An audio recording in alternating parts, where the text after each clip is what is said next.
Hey man, you know how Rambo 1, he was big with Little Puffy, and then Rambo 2, he got all shredded up? Yeah. That's kind of how you look right now. Oh. You know, not Rambo 1, but 2. Really? Yeah, when he was cut up. Well, I'm not that. I mean, that's what I'm going for, but you Come know. on, dude. You more shredded than a Julian salad, man.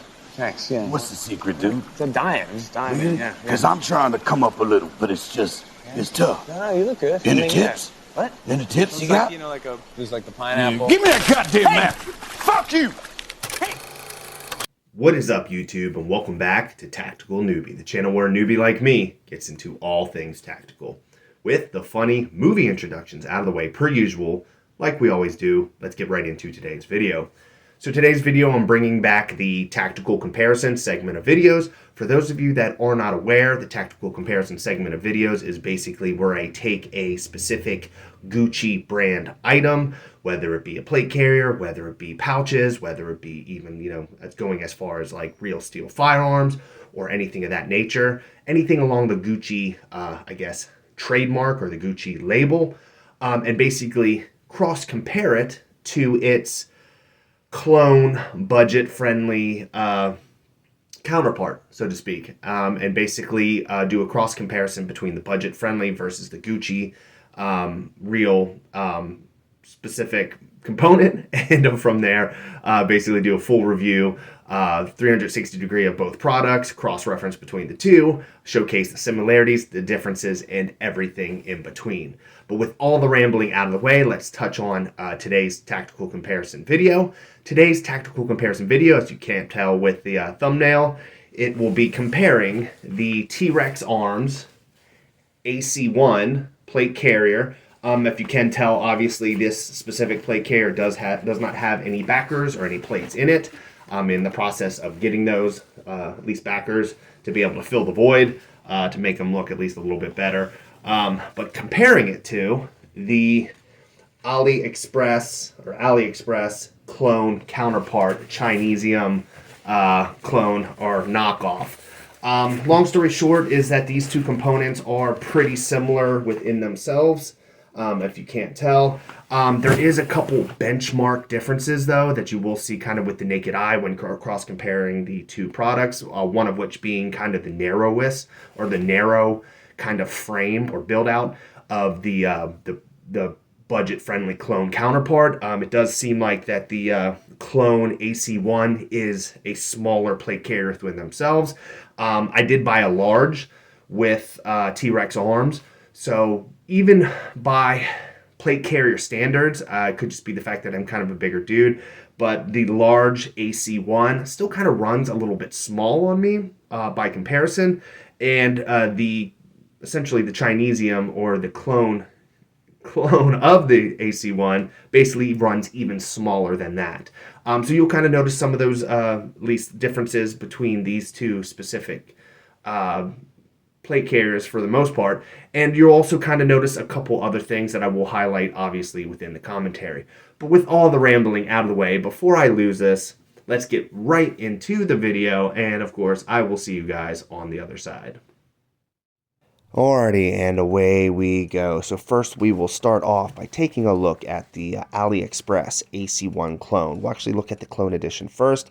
Retail price is $70.14. Again, this is the clone of the Gucci T-Rex Arms AC1, which we're featuring here, which has a retail price of $170, both of which are plus tax, and shipping and handling is included.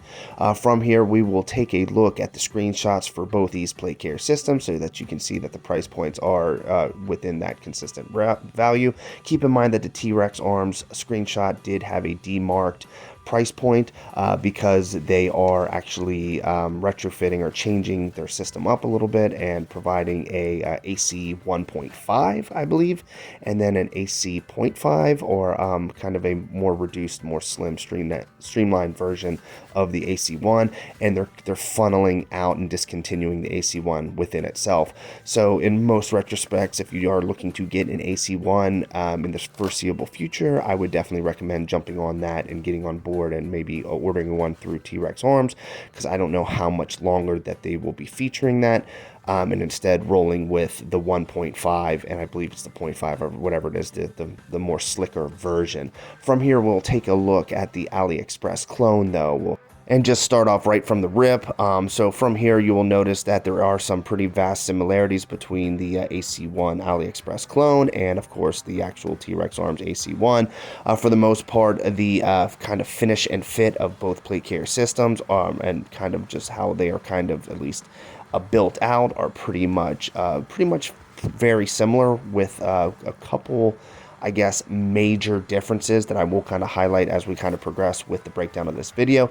But as you can tell, that the front plate bag pretty much has the same kind of configuration, with the upper hook and loop Velcro for you to be able to at least attach any type of swag. You do have the clips on both sides of the front plate bag if you want to clip in any type of placard system. You do also have the hook and loop down with the Velcro cummerbund that allocates, obviously, for the ability to, as I stated before, hook on any type of placard system. One of the main things to just take into consideration when looking at these two plate carrier systems is that there are a couple blatant differences between them for the most part. One thing that you're going to notice kind of off the rip through at least breaking down the similarities and the difference of these two plate carrier systems, the actual cummerbund configuration within itself, the dimensions of the pouches on the cummerbund are actually inverted or flip-flopped between the two plate carrier systems. When taking a look at the AC1 clone from AliExpress, they have the bigger pouches that are kind of pushed to the front of the cummerbund system, with the smaller magazine, quote-unquote magazine, pouches kind of retrofitted along the back side, as I'm kind of highlighting and showcasing that within itself. But with the actual T-Rex Arms AC1, it's actually flipped and it's in the inverse. It actually has the two magazine, quote-unquote, pouches on the front side of the cummerbund that actually attaches to the Velcro connection point on the front of the front plate bag, and then the bigger pouch on the rear side, which is generally allocated for like a radio system or something a little bit bigger than what you would need for the magazine pouches. But taking a look at the hook and loop Velcro, you can just see that stitching overall in comparison on the cummerbund is pretty secure. Again, I'm no at least expert on stitching, as I've stated before with multiple of these tactical comparison videos, but you can just see that comparatively when comparing these two systems, that they're pretty much fairly similar, at least to the best of my knowledge, when it comes to stitching. Now, one of the major pros to highlight with the AC1 system within itself is that T-Rex Arms, to the best of my knowledge, they designed the AC1 as kind of a do-it-all type slick plate carrier system to kind of compete with the Faro Concept Slickster. In all retrospects, there really isn't much really to describe on this plate carrier system, because again, the full design of the plate carrier within itself was designed and featured to be slick within itself and very limited and lightweight. With that being said, one of the key, at least focal points that I have noticed, at least with buying the AC1 from T-Rex Arms, and then of course evaluating the clone from AliExpress, is that the both plate carriers kind of run a little bit small. The AliExpress AC1 essentially kind of feels like a small plate carrier that's meant for either a woman or a like a mid-age child or teenager. And for the T-Rex Arms AC1 that I bought, I actually bought it in large, which is the biggest size that they sell. And even wearing that, on my frame, that specific plate carrier still feels kind of small. I don't know if that was necessarily kind of the design or intention of the design for these plate carrier systems, at least for the T-Rex Arms. AC1 was to design for smaller framed individuals, but knowing that the biggest plate size you can get for the plate bags is a large, and that the large within itself tends to not fit a guy of a pretty, decently sized frame. Like I said, I'm about 6'2", about 250 pounds, 245 give or take, and it sits on my frame for the most part, looking kind of small, and that's even going in comparison to the at least AliExpress version, which is much smaller in looking. So when you're actually kind of identifying and at least looking at the similarities and differences between these two plate carriers, you're actually going to notice that's one of the distinct differences too, is that the AliExpress AC1 is by definition, at least blatantly, a smaller plate bag setup than the T-Rex arms, which is in a large. So I would pretty much label the AliExpress one as a small and the T-Rex arms one as a large and plate bag size. Now, with all that rambling on sizing covered, you basically got a full kind of highlight of the cummerbund setup and configuration for both plate carrier systems.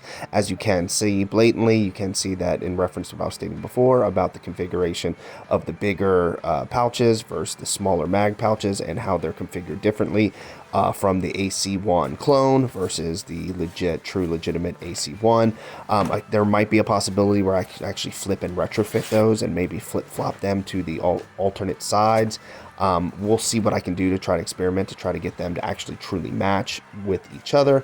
But all in all, like I said, aside from some of the key identifiers that I did point out, they are pretty similar across the board. One of the other highlights was the fact that the actual hook and loop Velcro attachment point on the cummerbund on the AC1 clone is a little bit longer and a little bit less wider than the true AC1 cummerbund on at least the hook and loop attachment point on the cummerbund. You did kind of see that in retrospect during the cross comparison when I was highlighting the cummerbunds within themselves. But all in all, like just getting a front face look of both plate carrier systems, you can see that for the most part they are kind of built and configured exactly the same. Obviously, that's the true intent of manufacturing a clone product, is you want it to clone the true OG variant as accurately as possible. But again, it does also highlight at least the differences in sizes. Again, as you can see, there is a slight significant smaller size in the AC1 copy or clone versus the true AC1, which is in a large. Edith, I am starting to think that maybe you don't believe in me. I do believe in you. I just know you're gonna fail. Alrighty, from here, after at least covering a good portion of the front of the plate bags, we will work our way into the inseam of the rear plate bags, or at least the rear side of the front plate bags and the rear side of the back plate bags to kind of get a general cross comparison of how at least everything's retrofitted on that end. Keep in mind, again, which should be no surprise at this point, being as the AC1 AliExpress clone is a clone of the true AC1, they are pretty much going to match pretty distinctly for the most part. You do have a mesh center, at least strip, on the back side of both of the front and back plate bags. That is for moisture wicking and at least to help for breathability in hotter climates and whatnot. But for the most part, aside from that, it's pretty much made of the same Fedora build out across the board. Obviously, one of the other distinct differences between the two plate carrier systems is their colors. But again, I thought that would be pretty blatant within itself.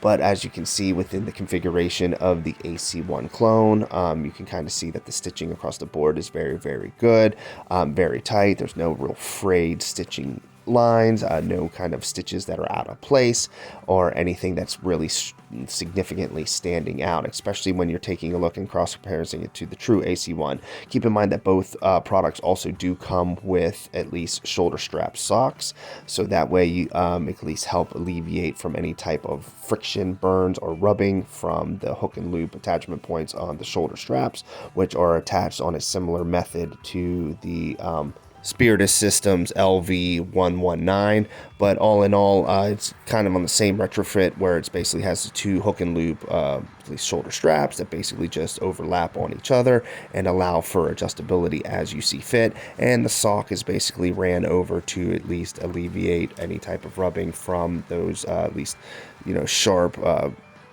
texture points from the actual shoulder straps with themselves, or at least for the most part the hook and loop Velcro, which can cause friction burns or anything of that nature, irritation and whatnot. But all in all, as you can see with the interior portion of both the front and rear plate bags, again, they are pretty much exactly the same for the most part. Again, the design was to make it match to the best way possible to the actual T-Rex arms AC1.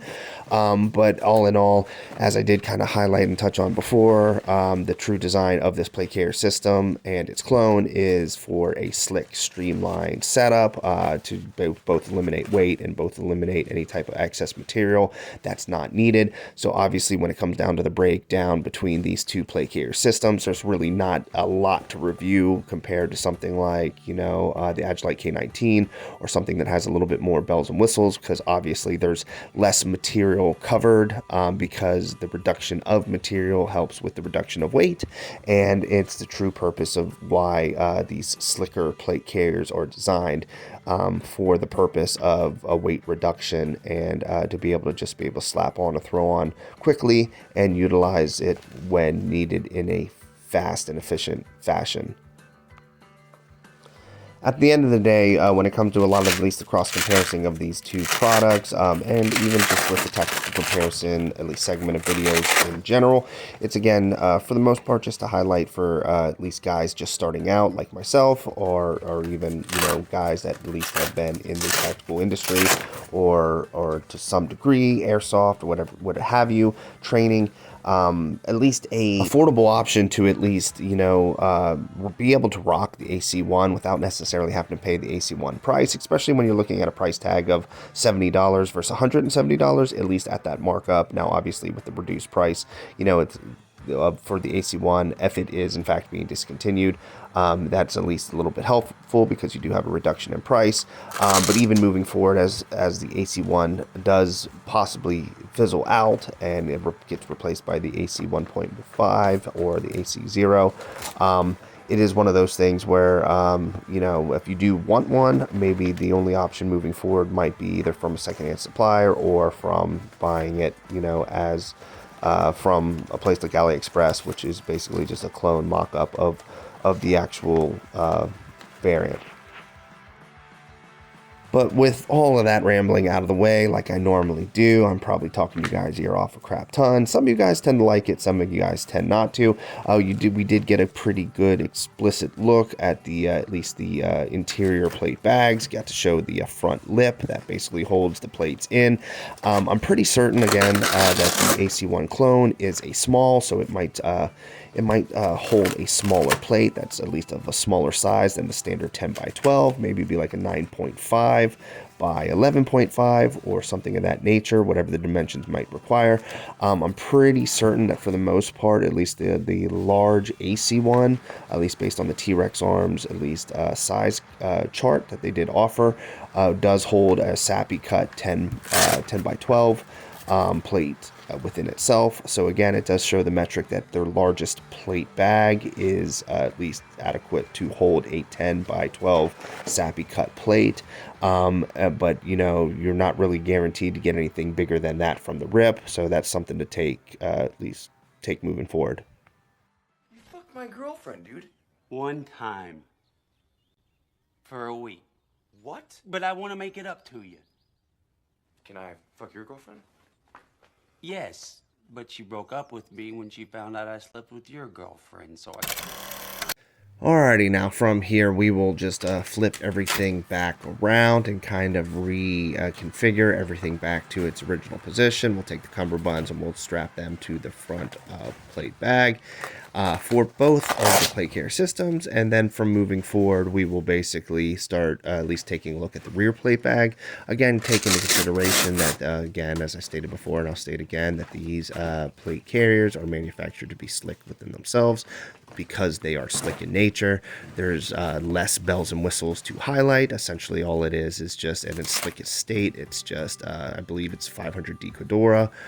Could be mistaken, could be a stronger material, could be a less stronger material, but for the most part it is just Cordura wrapped to be able to hold a plate carrier. They try to keep the bare bones basic to as simple as possible. Obviously you have the elastic cummerbund systems, that's pretty standard with all elastic cummerbunds within themselves, but in all retrospect it's pretty much bare bones to as bare bones as you would get. It's basically like purchasing a bare bones Faro Concept Slickster, and in all retrospects it kind of is pretty much that. It is just T-Rex Arms' version of the Faro Concepts Slickster, basically. Now, before moving to the back side of the rear plate bags, you did kind of get a good comparison of the sizing that I did kind of touch on before, kind of highlighting the fact that again, the AC1 clone is a little bit smaller in dimensions than the actual AC1. But from here, moving over to the back side of the plate bag, you can tell that the back side of the plate bag is, for the most part, pretty similar, but a little bit different than the front side of the plate bag.